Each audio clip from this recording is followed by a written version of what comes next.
இந்த கார் வெடிப்பு சம்பந்தமான விசாரணை வளையம் என்பது ஹரியானா, தலைநகர் டெல்லி, உத்தரப்பிரதேசத்தின் சில பகுதிகள், ஜம்மு காஷ்மீர் என்று நாட்டின் பல்வேறு மாநிலங்களிலும் விரிவடைந்து வரக்கூடிய சூழலில் ஜம்மு காஷ்மீர் மாநிலத்தில் இன்று காலை மருத்துவர் ஒருவர், தஜ்மூல் என்ற மருத்துவர் கைது செய்யப்பட்டிருக்கிறார். இவர் ஸ்ரீநகரில் இருக்கக்கூடிய மகாராஜா ஹரிசிங் மருத்துவமனையில் அரசு மருத்துவராக பணியாற்றி வந்திருக்கின்றார். அவர்தான் தற்பொழுது கைது செய்யப்பட்டிருக்கின்றார். இந்த கைதின் பின்னணி மிக முக்கியமானது.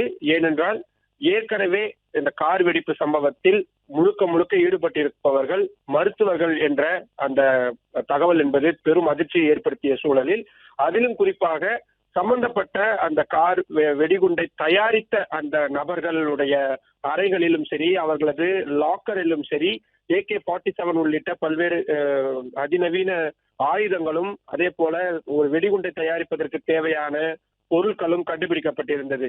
இதனை அடுத்து ஸ்ரீநகரிலும் சரி, ஜம்மு காஷ்மீரின் மற்ற இடங்களிலும் சரி, மருத்துவர்களுடைய அறைகள் மற்றும் அவர்களது அந்த லாக்கர்கள் ஆகியவற்றை தீவிரமாக ஆடிட் செய்ய, பரிசோதனை செய்வதற்கான உத்தரவு என்பது பிறப்பிக்கப்பட்டிருந்தது.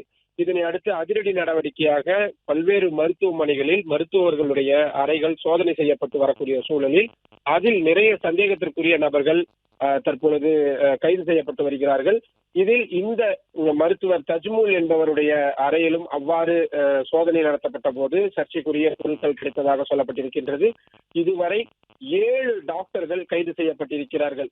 ஹரியானாவில் வேலை பார்த்து வந்த 3 மருத்துவர்கள், இன்னும் ஒரு பெண் மருத்துவர், தற்பொழுது ஜம்மு காஷ்மீர் மாநிலத்தை சேர்ந்த ஒரு மருத்துவர் என 7 மருத்துவர்கள் கைது செய்யப்பட்டிருக்கிறார்கள். அதனால்தான் இந்த கார் வெடிப்பு சம்பவத்தையே ஒயிட் காலர் டெரரிசம் என்று அழைக்கிறார்கள். பொதுவாக இந்த மாதிரியான தீவிரவாத தாக்குதல்களுக்கு மூளையாக அவர்கள் செயல்பட்டாலும், படித்தவர்கள் மூளையாக செயல்பட்டாலும் கூட நேரடியாக களத்தில் இறங்கக்கூடிய வேலைகளை மற்றவர்களை வைத்துதான் செய்ய வைப்பார்கள்.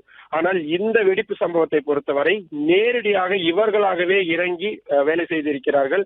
அதுவும் தலைநகர் டெல்லிக்கு அருகிலேயே இருக்கக்கூடிய ஹரியானாவுடைய ஃபரிதாபாத் மாவட்டத்தில் இருந்து கொண்டு இவ்வளவு பெரிய சதித்திட்டத்தை செய்திருக்கிறார்கள். கிட்டத்தட்ட 3000 கிலோ வெடிப்பொருட்களை பதுக்கி வைத்திருப்பதும், அது மட்டும் இல்லாமல் காரை பயன்படுத்தி நாட்டின் பல்வேறு பகுதிகளுக்கும் அவர்கள் சென்று வந்ததும் பல்வேறு சந்தேகங்களை ஏற்படுத்தியது.